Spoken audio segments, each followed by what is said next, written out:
Welcome to New Directions for Women, a program of the Morris County chapter of the National Organization for Women. For the past 25 years, Laurie Thomas, as a medical technical editor, has corrected other people's grammar for a living. In her new book, Not Trivial, How Studying the Liberal Arts Can Set You, the Traditional Liberal Arts Can Set You Free, she explains that grammar lessons are the first step toward becoming a knowledgeable, wise, and good person and a responsible member of a democratic society. She explains that the liberal arts were called the liberal arts because they were the studies considered appropriate for free people as opposed to slaves. So we want to find out why grammar and the other liberal arts have been suppressed in the land of the free. And I want to welcome you, Laurie. Oh, thank you. I do want to get to that question, but first I want to ask you, what do you mean by the liberal arts? 7 subjects that were part of the basic education in ancient Athens. And the Athenians called it a well-rounded education, to have all of these all 7 subjects.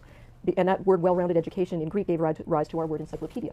Oh. So and then the Romans then called that curriculum the liberal arts because they felt it was appropriate for freeborn men as opposed to slaves. So that's the word liberal comes from the Latin word meaning free. So when I say that the liberal Liberated, arts, yes. they're for free Liberation. people. So the basic message that I'm conveying in my book, Not Trivial, is that you can be educated for freedom or you can be educated for slavery. And my book tells you how you can make sure that you and your children are being educated for freedom as opposed to slavery. The 7 liberal arts were broken down into 2 sets. 3 verbal arts were grammar, which is the study of the structure of sentences, logic, which is the study of arguments, and it means how you can use evidence to draw conclusions and how to make reasonable arguments. Then the third was rhetoric, which is the art of persuasion, and it also includes oratory, which is specifically the art of persuasive speech. The other 4, the math component, consisted of 4 subjects. There was mathematics, which is the study of number. Then there's geometry, which is number and space. Then there's music, which is the art of or the study of number and time. And then astronomy, which is number, space, and time. So together, these 7 foundational studies gave you the basic intellectual framework that you would need to study anything. The male citizens of Athens, they all participated in public gatherings at which political issues were discussed. And they also served on juries. So the Athenians felt that if they were going to be judged by their fellow man, then their fellow man, it would be nice if their fellow man could understand could tell the difference between a good argument and a bad argument. The Trivium consists of 3 parts: grammar, logic, and rhetoric. Without grammar, you can't make yourself understood, you can't understand yourself, probably. But more importantly, you won't have a foundation for logic. None of logic will make any sense to you without an understanding of how grammar works, of how words go together to form meaning. Logic will help you reason and understand the world and how things go together, and this will support rhetoric, your ability to shape the world according to your understanding, to make yourself clear, to make other people follow your way of thinking, to be not just clear and reasonable, but persuasive. Not just comprehensible and correct, but effective. We learn the importance of language from Lev Vygotsky in Lecture 2. So how does it work? How does your language work? This is the question of grammar, and I'm going to read 8 pages from Laurie Endicott Thomas's book in order to give us some idea of what we might be missing if we simply relied on school to teach us things, because in my experience, most of these terms are alien to my students, and I would like for you to have the liberal or free person's education, which starts with grammatical awareness, at the very least, some words to help you describe the language you're using, which is certainly not the only way to improve your grammar. You can pick up grammatical concepts from just listening and reading lots of books, but let's take another analogy here. What if you tried to learn logic from watching a bunch of political debates? You're probably not learning good logic, even if there's some semblance of what it's supposed to be underneath what you're seeing. Likewise, you kind of need the fundamental. You need to learn the rules of grammar in order to actually get better at it. So without further ado, here's Laurie Endicott Thomas talking about the absolute fundamentals of the absolute fundamental subject, grammar. Even if Cheetah the chimpanzee could make the signs for Laurie, banana, and give, he'd still have no way of expressing the idea Cheetah gave Laurie 2 bananas yesterday, or Cheetah usually gives Laurie 2 bananas every morning. He could never use the signs to express the idea, I will gladly give you 2 bananas tomorrow if you give me 1 banana today. In other words, he can't express the tense and aspect of a verb, or the mood of a verb. Grammatical tense expresses whether the verb refers to an action or state of being, in the past, present, or future. Grammatical aspect expresses other features of timing, such as whether the verb refers to a one-time event, to something that happens repeatedly or habitually, or to something that continues up to a certain point. I had been giving him bananas until I ran out of money. The mood of a verb reflects the speaker's attitude toward the verb. Is the speaker making a statement of fact, issuing a command, asking a question, or making a conditional statement, or statement contrary to fact? Consider the difference between these 2 sentences. "Give me the banana." I would have given you the banana if you had asked nicely. A human being who can speak any natural language, including American Sign Language, can easily express ideas like that. Chimpanzees and gorillas simply cannot express ideas like that, no matter how hard you try to teach them to use signs. I wonder whether apes can even think thoughts like that. I'm not sure how Cheetah would have dealt with pronouns, but Tarzan certainly had trouble with them. In the movie Tarzan of the Apes, when Tarzan first meets Jane, she says, "Thank you for saving me," and points to herself. Tarzan then points to Jane and says, "Me." Then there follows a comedy of errors in which Jane tries to explain that when she says I or me, she means Jane, but when Tarzan says those same words, they mean Tarzan. Pronouns have no meaning of their own. They take their meaning from their context. I wouldn't be surprised if all natural human languages have pronouns, which are words that stand in for a noun. School-aged children who are native speakers of English may have trouble figuring out when to say I as opposed to me, but they rarely, if ever, have trouble figuring out whether to say I as opposed to you. That's because the I-me distinction is a matter of grammatical case, which is never marked in English nouns, whereas I-you distinction is a difference of person, which is of tremendous importance in any language. Of course, you can only go so far using just nouns, pronouns, verbs, and interjections. If you want to provide more information about those nouns and verbs, you need to use modifiers. To modify means to change, and grammatical modifiers change the meaning of some other element in the sentence. There are two main kinds of modifiers, adjectives and adverbs. Adjectives modify nouns and pronouns. Adjectives answer such questions as which one, what kind, and how many. Adverbs are far more versatile. They can modify verbs, including infinitives, for example, to go, and participles, example, going and gone. Adjectives, other adverbs, prepositions, phrases, clauses, or whole sentences. Adverbs pose or answer questions like how, when, where, why, or how often. An adjective or adverb is a single word. Sometimes you can have a string of words that behaves as if it's a single word. A string of words that behaves as a grammatical unit is called a phrase. A prepositional phrase, such as in the tree, consists of a preposition, for example, in, and a noun phrase, the tree. The preposition links the noun phrase to the rest of the sentence. A prepositional phrase can modify a noun, the chimpanzee in the tree is eating bananas, or a verb, the chimpanzee was eating in the tree. A clause is a string of words that includes a subject and a predicate, and that makes up part of a compound or complex sentence. A compound sentence contains two or more independent clauses, which are clauses that could stand on their own as sentences. Here's a sentence with three independent clauses. I came, I saw, and I conquered. Notice that I conquered was connected to the other two clauses with a conjunction. Conjunctions can be used to connect words, phrases, clauses, and sentences. The coordinating conjunctions and, but, or, nor, for, yet, so are used to connect elements that are of equal rank. In contrast, the subordinating conjunctions, such as if, are used to connect a subordinate clause to a main clause. If Cheetah asks nicely, I'll give him the banana. Because of the subordinating conjunction if, the first clause can't stand on its own as a sentence. It is therefore a subordinate or dependent clause. I'll give him the banana is an independent clause because it can stand alone as a complete sentence. A sentence is considered complex if it contains a subordinate clause and an independent clause. In addition to the coordinating and subordinating conjunctions, there are some conjunctive adverbs that work to connect clauses and sentences. Examples include however, nevertheless, and therefore. Most school children learn what nouns and verbs are, and that they should use the plural form of a verb with the plural form of a noun, but that's about as far as their formal education in grammar goes. They might never learn how the order of the elements of a sentence can affect meaning. Consider the word only. It can be an adjective, an adverb, or a conjunction. Putting that one word in a different position within the sentence can dramatically change the meaning of the sentence. Only I ate the cake. I only ate the cake. I ate only the cake. I ate the only cake.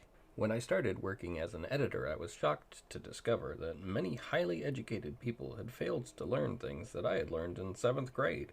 I found more than typographical errors and the occasional noun-verb disagreement in the manuscripts I was editing. I found that writers often didn't know the real meaning of the words they used. They used nouns and verbs that didn't work together, such as giving a direct object to an intransitive verb. The verb tenses they used didn't always match the timing of the events and states of being they were describing. They misplaced and dangled their modifiers. They used pronouns but didn't make it clear what nouns the pronouns represented.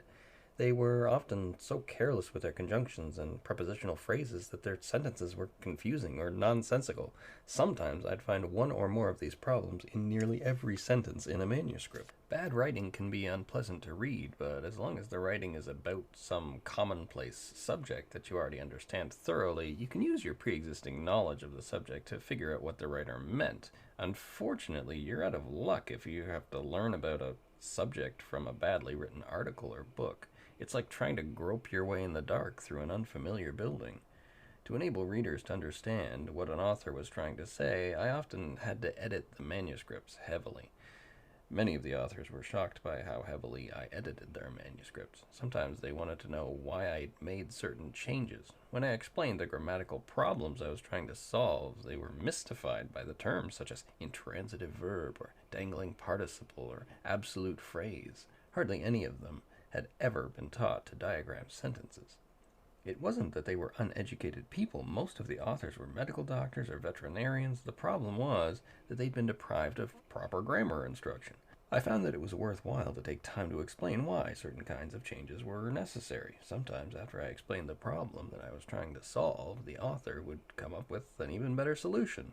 Usually, the author's next manuscript would be much cleaner. A few years later, after I was put in charge of training editors and proofreaders, I found that the best way to train new employees was to have them spend their first few days on the job reviewing basic grammatical concepts and learning how to diagram a sentence. Then I'd teach them a few practical rules, such as that one should avoid putting a potentially adjectival prepositional phrase directly after a noun unless it's supposed to modify that noun.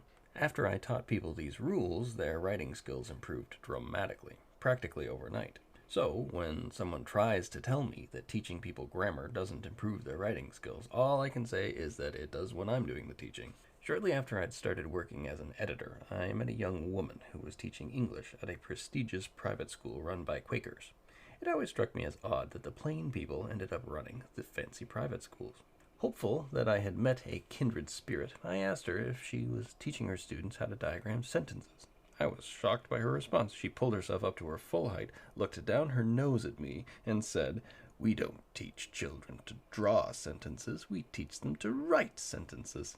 Stung by her tone, I said, "Well, I hope you reconsider. As a technical editor, I'm finding that many educated people don't know enough about sentence structure to write clear sentences." I then went on to describe some grammatical problem that I'd been seeing a lot. At that point, the look on her face changed from contempt to fear. It suddenly dawned on me that despite her bachelor's degree from a prestigious university, she didn't understand what I was saying, even though I was explaining something that I'd learned in 7th grade. I realized that she couldn't teach her students much about grammar, even if she wanted to, because she'd never learned much about it herself. Since then, I've realized that there has been, as David Mulroy put it, a war against grammar instruction in schools. A few years ago, I met someone who was teaching English in a public high school. When I asked him whether he teaches his students to diagram sentences, his eyes opened wide and he said, "Absolutely not. If an administrator walked past my classroom and saw even a fragment of a diagram on the chalkboard, I'd be fired." Even without any formal instruction in grammar, nearly all young children figure out how to use all of the parts of speech in their native language to generate meaningful sentences. Some people have argued that since nearly all children have this natural ability, there's no need to bother with teaching them grammar. But would those same people say that since nearly all children spontaneously learn how to run and jump and throw things, there's no need for athletic coaches? Of course not. Such an argument would be dismissed as idiotic. Just as coaching is necessary to help athletes develop their athletic skills, formal instruction in grammar and writing is needed to help children develop their verbal skills. Children who have never been taught grammar are likely to have poor reading comprehension, poor skills in logic, poor writing skills, and difficulty in learning a foreign language. In the mid-1990s, I met a linguistics professor. I asked him why English teachers stopped teaching children to diagram sentences. He said that it was because diagramming the sentence doesn't necessarily clarify its meaning. For example, if you diagrammed the sentence, "The pastor married the woman," the diagram wouldn't tell you whether the pastor became the woman's spouse or merely performed her wedding ceremony. I responded, "But that's a stupid reason. The point of the diagram is to show the grammatical relationships within the sentence, not to tell you what the words mean." He laughed and said, "You asked me why teachers have stopped teaching students to diagram sentences. You didn't ask me for a good reason not to teach it." I asked him if there were any good reasons, but he couldn't think of any. Many people oppose formal instruction in grammar because they think that grammar is boring and that boredom makes children unhappy. These same people don't think that it's boring for a child to spend hours bouncing a ball and trying to throw it through a metal hoop. Children willingly spend lots of time doing such tasks if the tasks are part of a game. The real question is how teachers and children can harness children's play drive to help children develop the skills they will need in adulthood. After all, isn't that the function that play normally serves for the young of any species whose behavior isn't driven purely by instinct? Many people think that pointing out a child's mistakes will destroy the child's self-esteem and motivation. If that were true, then children would hate video games. Video games relentlessly punish the player for making mistakes, and the game almost always ends in some sort of deadly disaster. Somehow, children manage to enjoy the game despite inevitable setbacks and defeats. If they are allowed to continue playing the game, they eventually develop high levels of skill. Why can't this same principle be used to help children develop skills that matter? Some non-prescriptivists claim that grammar lessons are simply a way to impose an arbitrary set of rules on other people, forcing people to learn the language of the oppressor. Thus, they oppose grammar instruction in principle, even though they themselves use grammatical standard English. Yet, as Andrew Kern explained, people coming to America and people for whom standard English is not their common idiom need to learn standard English grammar and vocabulary because it gives them access to the entire corpus of writings written in standard English. Those multiculturalists who argue that these children should not be compelled to learn standard English, though for some reason they think just that they be compelled to attend school, are causing the very thing they claim to oppose: alienation and exclusion. Every country in the world seems to see the practical value of standard English except the United States. If I were a white supremacist, I would pour my resources into backing these naive multiculturalists and preventing minority students from disadvantaged communities from learning standard English. What a simple way to keep them down. There's a kernel of truth in what these non-prescriptivists are saying. The ways in which standard English differs from non-standard varieties of English are arbitrary, and there's no reason why any variety of English should be considered superior to any other. I don't think that we should do anything to give anyone the idea that Black English or Appalachian English or Broad Scots is in any way inferior to standard English. Instead, we should be teaching people how the varieties of English differ so that people can understand each other better and appreciate a broader range of English literature. We also need to provide training in English as a second dialect to any child whose first language is a non-standard dialect of English, just as we teach English as a second language to children whose first language is Spanish or Chinese. The point isn't to stamp out Spanish or Chinese, but to give children more options in ways to express themselves. It should have been obvious that the decision to stop teaching grammar in grammar school, like the decision to stop teaching children to sound out the letters of the words when they are learning to read, would have harmful effects. Even those educators who weren't clever enough to predict the harmful effects of those policies should have been able to notice the harmful effects in retrospect. So why didn't the people who were making educational policy notice the problem and take corrective action? Did they want students to fail? In this context, I think it's important to keep in mind a rule that has been called Heinlein's razor. Never attribute to malice that which can be adequately explained by stupidity, but don't rule out malice. People who don't have a science education can easily misunderstand scientific research. They may even have difficulty in learning from their own experience. As a result, they may have trouble in figuring out why things happen. Consequently, they may have a particularly hard time in figuring out what effects a policy is likely to have, or even in noticing what effects a policy has had. In other words, a poor science education can cause even well-meaning people to support harmful policies. On the other hand, people who supported anti-phonics or anti-grammar policies because they knew that those policies would have harmful effects on children should definitely be considered malicious. Perhaps the naive multiculturalists are getting support from malicious white supremacists. Stranger things have happened. Giving children a strong grounding in the basic skills in reading and grammar doesn't necessarily make them unhappy or turn them into bigots. However, refusing to help children develop solid basic skills does set them up for frustration and failure in higher education and in adult life. As I'll explain in later chapters, grammar is a fundamental discipline that you need in order to learn other kinds of skills. If you can't figure out the grammatical structure of sentences, you'll have trouble in learning to think logically. If you can't think logically, you'll be easy prey for con men and dishonest politicians. Hopefully, the first few pages of this reading provided a personal challenge to you to better understand your grammar and what lies beneath your thoughts as you attempt to organize them. And hopefully her broader points about the liberal versus slave education has at least motivated you to understand what this grammatical foundation and awareness could mean in a broader sense. On behalf of myself and New Directions for Women, a program of the Morris County chapter of the National Organization for Women. I hope this reading challenges you in either of those directions.